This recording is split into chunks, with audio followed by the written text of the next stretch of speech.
Baghdad. We basically we attacked Iraq, destroyed part of the country, and then afterwards we put all these sanctions on Iraq, so Iraq couldn't rebuild. They couldn't get these resources, and because we said, "Oh, Saddam Hussein, you're in charge. You need to cater to our whims." But the thing is, I think what we didn't realize, or I think some people did realize, this is why, is because Saddam was barely containing his own population. He had to have this very strong militant population in charge of these very divergent people. And yeah, when you remove Saddam, you remove the cap. You basically, Saddam was keeping everything under control because it was a very volatile, disparate situation. And it's basically where these two major populations are coming together. And there's a separate population in the middle of another one too. But something else to realize is that the U.S. has been involved in Iraq for about the past 50 years. Watch, the History Channel can show you the program.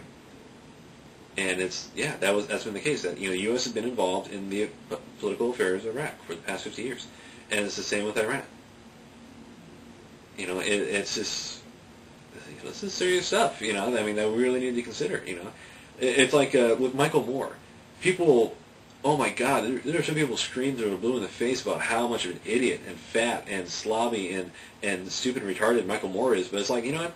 I think he does a very good job. I really don't see what's wrong with Michael Moore. He's a little heavy-handed in some opinions, and that's the way I always approach it. You never approach somebody thinking, oh, everything this person says is the truth, because if you do that, then you're a fool. And you can be honest with yourself if you say, I really should do that. Because I'm guilty of that myself sometimes. I become easily swayed by people. And this happens especially with my roommates because I literally put so much trust and faith in people, especially people I live with, that I expect that if I say something to them, that they will do it, and I believe in them. And if they say something that negative about me or that they feel a certain way towards me and they say it, I accept that. It's like, oh man, I really understand that. Because they're my friends in one way or another, but we're living together and we have to trust each other. Because otherwise we're stealing each other's stuff, who wants that? Nobody. But so my problem is that I would approach people, and especially people I worked with and people that I lived with, people I thought I could trust, I gave them my trust. I believed everything that came out of their mouths. And it's because, because as far as I knew, they were speaking the truth to me. And they always are speaking the truth. But if they're trying to cause something to happen within you, if they want a certain reaction from you, that's what will happen. That's what people will do. They will, influence you to act a certain way. And, that's a form of leadership, too. Leadership, because leadership is also, leadership through power and leadership through influence. So whenever you ever see these leadership classes, it's a very fascinating thing to study and take up. Is that, how do you lead people? How can you lead people? And it's like you can lead through discipline or you can lead through influence. And it's very subtle the ways to do it. So I should take these classes. But, you lead through example. You lead by talking to everybody, understanding, what they're saying. Teachers do it too, because they make everybody, how many classes or organizations, whatever you go to, and there's a guy in charge, but what he does first is he has everybody announce who they are. You have basically say who you are, where you're from. And in some ways, that really, it kind of lowers you in some ways, and also elevates him. But it's more like it makes you all equal and makes you more respectful of him. Because what he's going to do is he's going to talk about himself, he's going to talk about his credentials. And so you have respect for what opinion he's giving you. And you're going to understand that this man is an informed man. So that's, leading through influence. As even though it's a school teacher, but still it's the same social dynamic of a person in charge and subordinates, subordinate people, observant people. But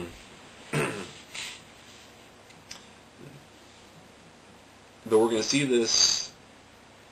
That's also the reason why I suggest control over Wikipedia, that organization, that way to have things exist. So what was I talking about? I was talking about good enough. Something else to consider and keep in mind is that whenever you, and because this is the other thing. I want to inspire. Yeah, I have a couple subscribers. I don't know if you guys are checking out my videos or not, because I only see a few. So, but really, try to encourage your friends. If you have intellectual friends or people who you think are, well, you think that, you know what, this person needs a little bit more direction in their life, or maybe they need to understand some things better. Or if you see some people like, you know, I think their view of the world, their mindset is a little small. I mean, this could be one way to expand it. Or, you know, also what I'm kind of doing is kind of like being a professor in college. So if you want to know what, you know, what's going to be like in college, you know, sorry. And part of that's the degree in English, so I ramble. As understood, you know, a lot of people, English majors, yeah, they ramble. But like I said, this is my form of art. This is my form of currency. This is my way of expressing my creativity to the world. You know, it's YouTube, and why not do it? So, and I just uploaded my dad and I watching, you know, these political shows, because he says a lot of intelligent things, a lot of, you know, important things, I think. And it's just, there's, you know, some stuff you really don't hear about too much. And part of that is because, you know, newspapers, they cover it. But a lot of shows they can't because of, you know, decency, whatever, laws, whatever. You know, why not exercise that First Amendment, but also, you know, really the Wikipedia approach to knowledge and information sharing is that we can speak to each other. And especially if you feel you have something important and special to say and share, why not do that? So, you know, that's why I don't feel like I'm just blathering on and filling the, you know, the internet airways with hot air. You know, I really honestly feel that I'm informing you, my fellow man, you know, and that I hope that you can appreciate that the same way. And also I appreciate comments. If you really think or feel otherwise, you know, one way or another, please go ahead. But I think of this as, this is Sky addressing the world, you know, trying to make the world a better, different place. And I hope you all will agree with that. And the reason why is, so here's a little religious, philosophical thing to ponder. You know, when what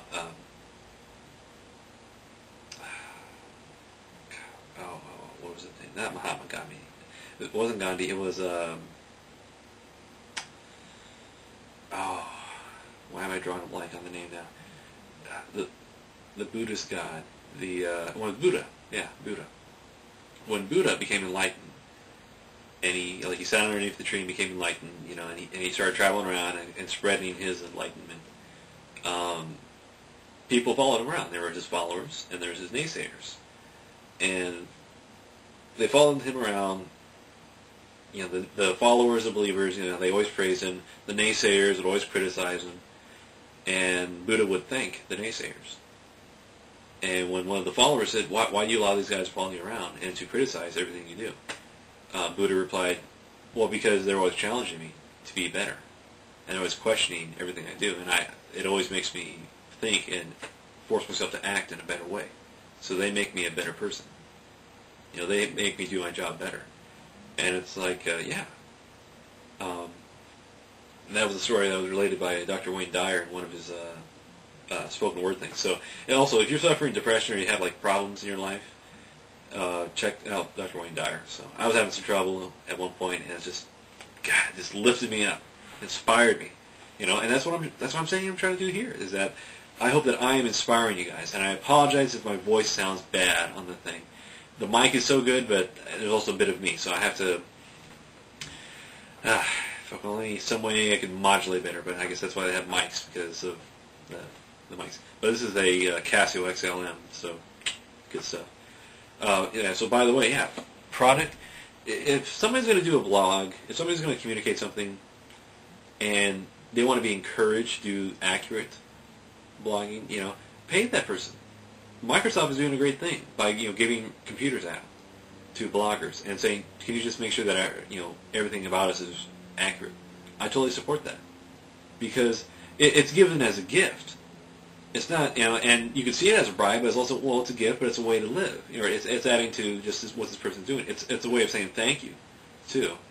You know, but it's like there's no, you know, if we give you this, you'll do this. That's not the thing. It's more like,